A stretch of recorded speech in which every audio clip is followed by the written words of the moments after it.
अस्सलाम वालेकुम। ये सुज़ुकी मेहरान है 2017 मॉडल। इसकी थ्रॉटल आपने देखी है, इसकी थ्रॉटल बहुत ही ज़्यादा डर्टी है और जो इसके इंजेक्टर है ना वो भी क्लॉग्ड थे। इंजेक्टरों को हम वॉश करेंगे अच्छी तरह से, जो फ्यूल की एवरेज है ना वो इंक्रीज़ हो जाएगी।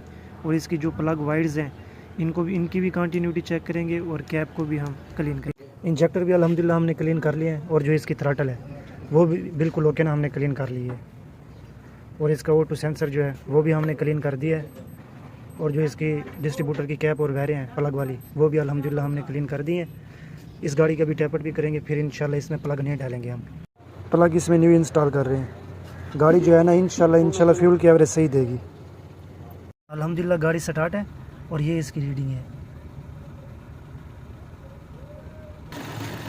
ये अभी गाड़ी आइडल पर है, स्टार्ट है।